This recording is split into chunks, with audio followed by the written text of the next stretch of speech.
दो सगे भाई होने के बावजूद भी एक भाई बहुत आगे निकल गया और दूसरा भाई कामयाबी की दौड़ में बहुत पीछे रह गया। मैं बात कर रहा हूँ अनिल अंबानी और मुकेश अंबानी की। मैं जानता हूँ इनके बारे में बात करने का अधिकार कोई नहीं है, क्योंकि कोई कितने भी आगे जाए, कोई कितने भी पीछे जाए, इससे हमें कोई मतलब नहीं। हमें सिर्फ अपनी जर्नी पे फोकस करना चाहिए। लेकिन बात करना इसलिए जरूरी है कि हम ये जान सके कि कभी छोटी छोटी गलतियां बड़े बड़े नुकसान की वजह कैसे बन जाती हैं। 19 अप्रैल 1957 ये वो तारीख है जिस दिन जन्म हुआ था जियो के पिताजी यानी मुकेश अंबानी का। और इसके लगभग 2 सालों के बाद यानी कि 4 जून 1959 को जन्म हुआ था जियो के चाचा जी यानी अनिल अंबानी का।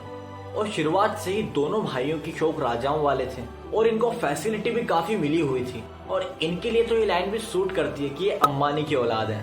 खैर, धीरूभाई अंबानी की जिंदगी को उन्होंने ऐसे जिया जिससे आज काफी लोग इंस्पायर हो रहे हैं और जीरो से हीरो बनने की चाह लोगों के अंदर पैदा हो रही है। धीरूभाई अंबानी के जाने के बाद दोनों भाइयों के बीच में आपस में काफी खिटपिट होने लगी। तब इन दोनों की माताजी ने दोनों भाइयों के बीच में अपने बिजनेस का बंटवारा कर दिया।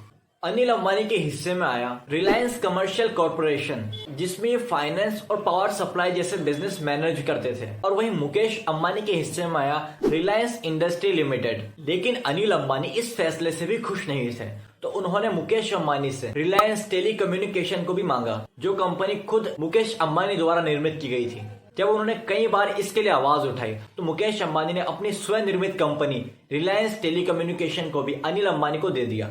अब अनिल अंबानी के पास एक नाम में काफी सारे बिजनेसेस हो गए थे, जिससे पावर सप्लाई, टेलीकम्युनिकेशन, फाइनेंस, वो कहता है ना, पैसा एक अच्छा जरिया है फैसिलिटी हासिल करने का, लेकिन ये रिश्तों को कमजोर कर देता है। ये बात यहाँ पे साबित होती है। और एक बहुत अच्छे शायर ने कहा है कि तोड़कर रिश्तों की दीवार मैंने, खड़ी की है दौलत की मीनार मैंने। अब दोनों भाइयों के पास अलग अलग बिजनेस थे, लेकिन एक भाई एक बिजनेस के साथ काफी आगे चला गया, वहीं दूसरा भाई उन बिजनेस के साथ पिछड़ता चला गया। और इनके बीच इस डिफरेंस के पीछे कुछ पॉइंट्स हैं। सबसे पहले हम अनिल अंबानी की बात करते हैं। जब उनके पास इतने सारे बिजनेस आ गए थे तो कुछ समय तक उन्होंने इन बिजनेसेस को बहुत अच्छी तरह मेंटेन किया और टॉप रिचेस्ट पर्सन की लिस्ट में काफी ऊपर चले गए। लेकिन अनिल अंबानी को अपने बिजनेस के अलावा भी अपनी लग्जरी लाइफस्टाइल के लिए जाना जाता था।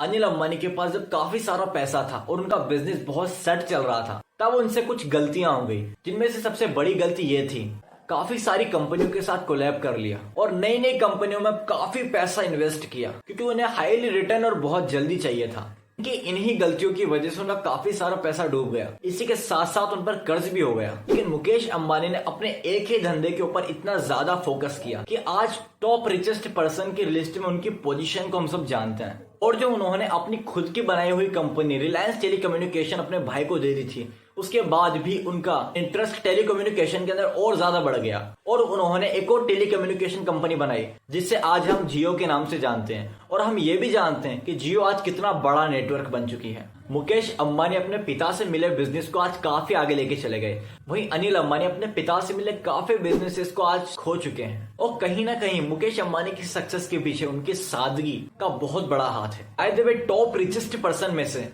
आप सबसे ज्यादा किसका सम्मान करते हो, कमेंट कर देना। और इसी तरह की वीडियोस देखने के लिए वीडियो को लाइक और चैनल को सब्सक्राइब जरूर करना। बहुत बहुत